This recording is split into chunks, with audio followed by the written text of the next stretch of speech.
The 17th century François de la Rochefoucauld, who once wisely wrote, "Before we set our hearts too much upon anything, let us first examine how happy those who already possess it." Hey, it's Bilal. This is Deep Sea, a podcast about seeing the world more deeply. Hi everyone, this is episode 1 of my new podcast. Some of you may know me from my blog, bilalhafiz.com, where I share insights on life in the world. Or some of you may know me from my work, where I've been researching markets for almost 20 years.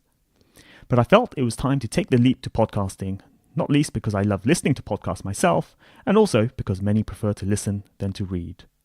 In these podcasts, I'll be sharing ideas, while in others, I'll be interviewing interesting people such as brain surgeons or leading economists. The aim is to deepen the way we live our lives. In today's podcast, I wanted to share some insights on money, something that we all worry about but are often afraid to talk about. More importantly, rather than focusing on making money, I wanted to talk about spending money, which tends to be a neglected topic.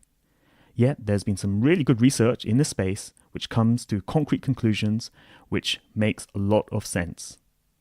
Pulling together the research, there seems to be around 7 principles we should all follow when spending money, which will increase our happiness. And let me run through each one of those. The first one is to buy experiences instead of things. When we buy a material good, we adapt to them very quickly and they are unchanging every time we use it.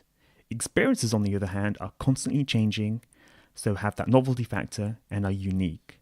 So, instead of buying fancy clothes, cars, or gadgets, take a mini holiday to a place you haven't been to before, or go to a concert or join a club. Experiences are often shared with other people too, which is another ingredient for happiness. Finally, we get the extra kicker of revisiting those experiences in our memories in a way which we don't get with material goods.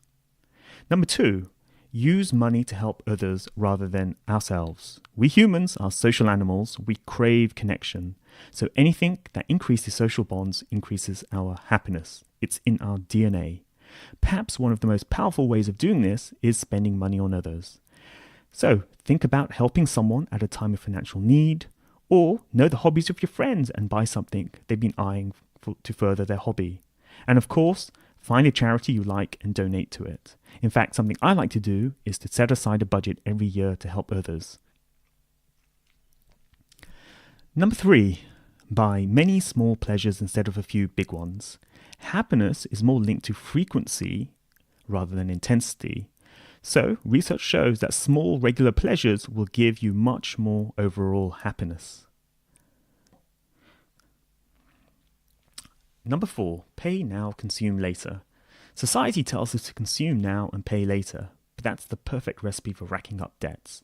It's much better to flip that on its head and pay now and consume later. Personally, I love buying products on Kickstarter, the platform for inventions. It has exciting new products, which I often like to buy. But the way the platform works is that you commit to fund the invention and then you track the invention over the months it takes to develop and to come to market. And then when the product is ready, you finally get to receive the product and payment is taken from you. And so whenever it turns up, it's extremely gratifying. So by reversing the formula, you also end up getting this free happiness of anticipation as well as the eventual consumption of the thing itself. Number 5, think about what you're not thinking about. Too often we expect a single purchase to transform our lives and have a lasting impact on our happiness. But we need to bring a dose of reality to our expectations. The simplest way to do that is to think about how a typical day in our future life will look like. So, if we're buying a new house, we should think about the commute, the room we'll end up spending all our time in, and of course, those Wi-Fi problems. So the house purchase might not end up being worth it. Number 6, beware of comparison shopping. It makes you over-focus on the differences between the things you're looking at rather than their similarities. Returning to the house purchase example, the typical process could be that we pick a neighborhood and then we spend an age comparing houses, often by number of bedrooms. Of course, we end up buying the bigger house, which means more money. It may actually turn out that our happiness was linked to the neighborhood, the common factor in the houses we saw, not the size of the house. So we've ended up with the same level of happiness, the neighborhood, but we've ended up with a larger debt load. The final principle, number 7, is to pay close attention to the happiness of others. This was well captured by the 17th century François de la Rochefoucauld, who once wisely wrote, "Before we set our hearts too much upon anything, let us first examine how happy those who already possess it." That's pretty self-explanatory. So there we have it, 7 simple principles on how to spend our money to ensure our happiness. Let me run through them once again. Number 1, buy experiences instead of things. Number 2, use money to help others rather than ourselves. Number 3, buy many small pleasures instead of a few big ones. Number 4, pay now, consume later.